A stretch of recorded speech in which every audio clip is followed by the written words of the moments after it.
kembali lagi bersama saya Rizal Samsamu. Saya berkuliah di Universitas Kristen Indonesia Maluku, program studi informatika. Di saat ini saya akan membahas tugas dari mata kuliah interaksi manusia dan komputer. Tugasnya itu adalah kerangka kerja dan paradigma interaksi.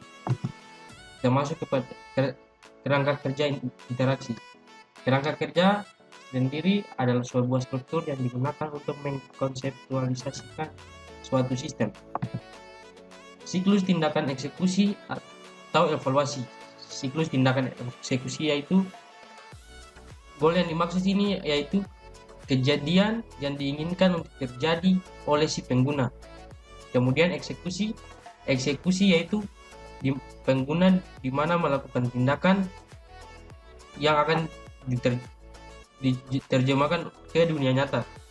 Yang ketiga, dunia nyata yaitu tempat di mana pengguna dapat mengeksekusi tindakan dengan memanipulasi serta objek.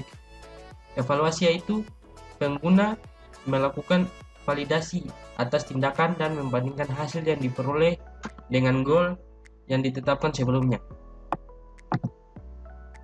Siklus tindakan eksekusi atau evaluasi menurut Norman berfokus pada interface menurut cara pandang pengguna atau user, sehingga dikembangkan model ABO dan WEALI.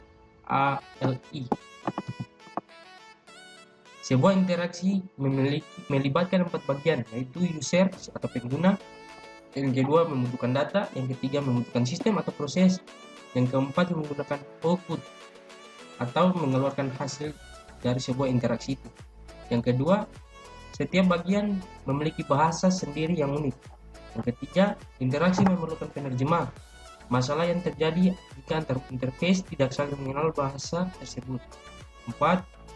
Seorang user menerjemahkan keinginan melalui interface, di mana hasilnya kemudian ditampilkan dalam layar dan ditangkap oleh pengguna tersebut. Yang kelima, kerangka kerja umumnya memahami interaksi. Interaksi juga terbagi atas 3 kerangka kerjanya, yaitu yang pertama, tidak harus sistem terkomputerisasi. Yang kedua, mengidentifikasikan semua komponen yang terlibat. Yang ketiga, mempunyai penafsiran yang sama dari sistem. Kita masuk pada 4 komponen utama dalam sebuah interface. Yang pertama ada sistem yang dilambangkan dengan huruf S, yaitu menggunakan bahasa mesin. Yang kedua, pengguna atau dilambangkan dengan huruf P, yaitu bahasa tugas. Yang ketiga, masukan atau dilambangkan dengan M, menggunakan bahasa masukan. Keluaran atau K, menggunakan bahasa keluaran. Menurut kerangka kerja, siklus interaksi terdiri dari 2 phase, yaitu phase eksekusi dan phase evaluasi. Phase eksekusi sendiri kita bahas dari phase eksekusi. Phase eksekusi terbagi atas 3, yaitu artikulasi, pengerjaan, dan penyajian.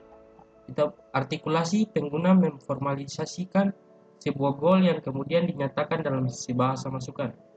Pengerjaan yaitu bahasa masukan yang diterjemahkan ke dalam bahasa mesin, dikerjakan oleh sistem.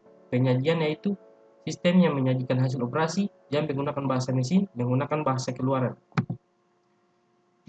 Yang kedua, fase evaluasi pada siklus interaksi berisi langkah untuk observasi dan artikulasi.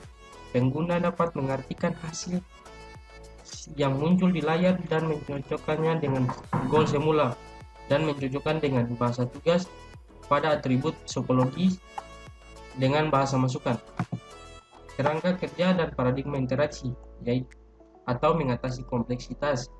Jika perancang ingin membangun sistem yang mudah digunakan, perancang harus memahami bagaimana pengguna melihat sesuatu dan memahami rancangan yang dibuat oleh si perancang yang dirasakan pengguna ketika menggunakan program rancangannya. Kerangka kerja dan paradigma interaksi. Ergonomi adalah ilmu yang belajar tentang karakteristik fisik dalam interaksi, di antaranya pengaturan alat, pengendali, tampilan. Yang kedua, lingkungan kerja, misalnya pemetaan aturan sesuai tingkat pengguna. Yang keempat, kesehatan, contohnya posisi fisik, kondisi lingkungan seperti suhu, kelembaban, cahaya, dan kebisingan. Paradigma interaksi sendiri yaitu sistem interaksi yang berhasil pada umumnya diyakini akan meningkatkan daya guna dari sistem tersebut. Jenis-jenis paradigma ada 11. Yang pertama time series, yang kedua ada video display units, yang ketiga programming toolkits atau alat bantu pemrograman, yang keempat ada programming pribadi atau personal computing, yang kelima ada sistem Windows dan interface atau Windows, icons, menus, dan pointer. Yang keenam ada metafora atau metaphor. Yang ketujuh ada manipulasi langsung atau direct manipulation. Yang kedelapan ada bahasa versus aksi atau language versus action. Yang kesembilan ada hypertext. Yang kesepuluh ada multimodality. Yang kesebelas ada computer supported cooperative work atau ya. Sekian dari saya pada tugas kali ini. Sekian dan terima kasih.